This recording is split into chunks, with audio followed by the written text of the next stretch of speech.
Hello from Kisumu in Kenya. My name is Achie, Ojani Alai, and I am the Minister here for Tourism, Culture and Sports.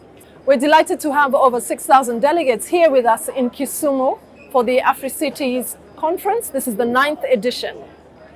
Kisumu was very deliberate about going to pursue this conference. Our interest was to open up tourism in this sector.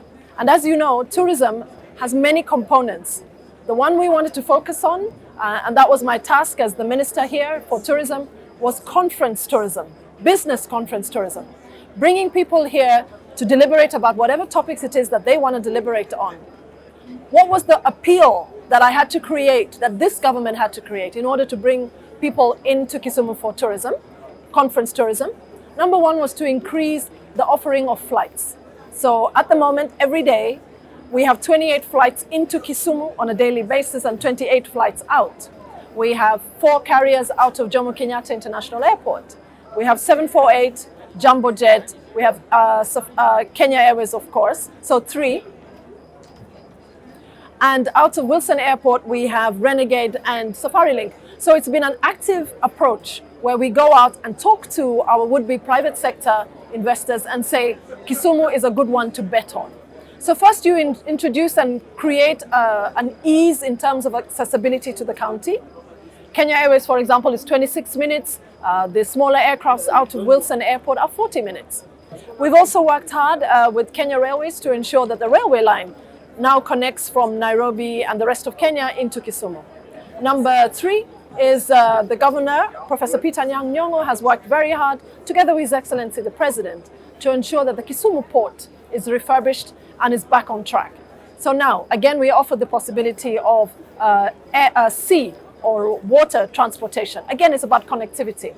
And the last one is the road infrastructure, making sure that the road infrastructure into Kisumu and out to the surrounding counties is easy. So when you've got connectivity sorted out, you then have to focus on talking to all the hoteliers, making sure that they understand our agenda as a government. So recently, just before COVID, we introduced our first international brand, which is the Best Western. And just 3 weeks ago, we introduced a big local brand called the Sarova. So, and many other local brands have developed and mushroomed in Kisumu. So now you've got accommodation sorted. Remember, you've got connectivity sorted. Then the big one is to ensure that we put up a convention center. That is currently underway, construction for that. We're hoping to have a 5,500 strong convention center. Now, if you've got a convention center, then of course delegates can come in and have conferences. And so AfriCities becomes our first international conference. The governor went to Morocco with his team and we pitched for this conference. It was a very deliberate exercise, making sure that we bring Africa to Kisumu. Making sure that the agenda for Kenya is we are a business conference destination. But also specifically for the Lake Region Economic Bloc, which is 14 counties around Lake Victoria. We wanted to make sure there's traffic coming in. And the only way to do that is to make sure connectivity is there, accommodation is there, and making sure that you have the infrastructure for the convention center. So AfriCities was a very deliberate exercise, and we're excited that we get all of Africa here with us. They experience the wonderful climate. The personality of the people of this region are wonderful, very warm, very hospitable. People like our fashion, people like the food, the fresh fish, people like the fresh vegetables, people like the fashion sense. So those are part of the reasons that we said, we think we're ready. We would like to have Africa at our doorstep, and Africa has responded. In general, the conference theme is warm. Why would I say that? I think whenever Africans come together, we just have our own vibe and we get on. Doesn't matter where you're from. Yesterday I was having lunch, just by chance, and I had mayors from, I had Chad, Cote d'Ivoire, Burkina Faso, Niger, and Nigeria.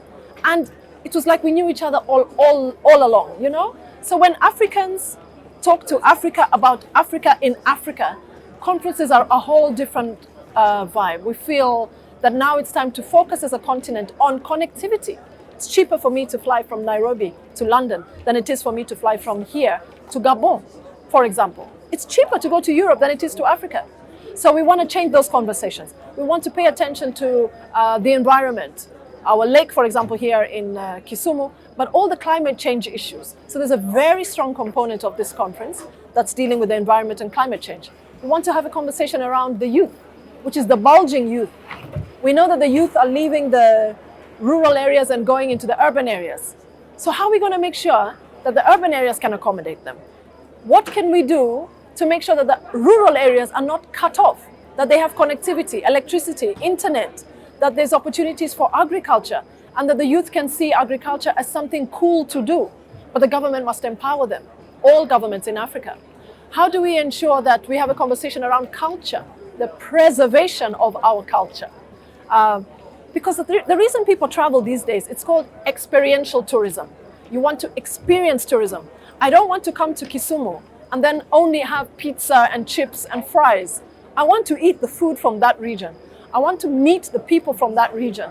I want to go and see how they handle their culture, their marriages, their births, their deaths. That's what makes tourism now more exciting, experiential tourism, allowing people to immerse themselves in the culture of another people. So there's conversations going on today, the whole day, on culture. So that's a big component. And of course, there's urbanization. How are we setting up our towns? Are they, the big cities all across Africa and the world, you can have a school, a church, a hospital, a mortuary, all next to each other because planning has fallen apart. So the intermediary cities, like Kisumu, have the opportunity to plan their towns, making sure that the residents have ease of access, that they can move around easily, making sure that the facilities are removed from the city and they can go out into the rural area. Let's say in Kenya, there's something called Huduma Center, where you can get your ID card, your national identification card, you can get a passport, you can get your health insurance card, things like that, your driver's license. Why do people have to come to the big city for it? Why can't this services be out there so that the residents can receive it easily?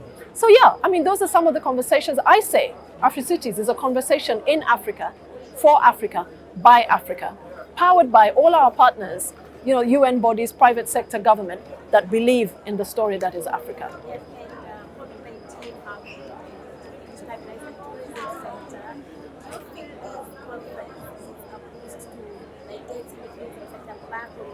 Okay. So of course, after COVID or during COVID, the sector that suffered the most, tourism. And therefore then cultural exchange was inhibited. Sports activities stopped. The movement of people across geographies and regions and cities and towns came to a standstill.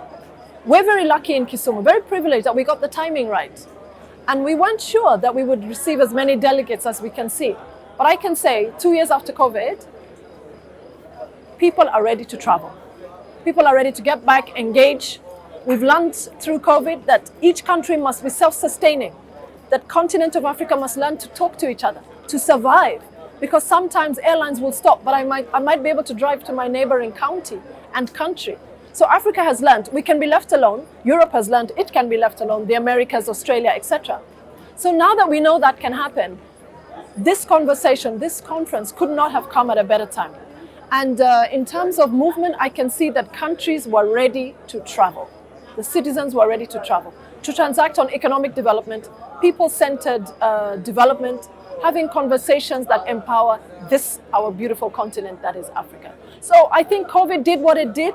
We've learned our lessons. And now each continent, Africa particularly, must have its own conversations to shape it for its own betterment.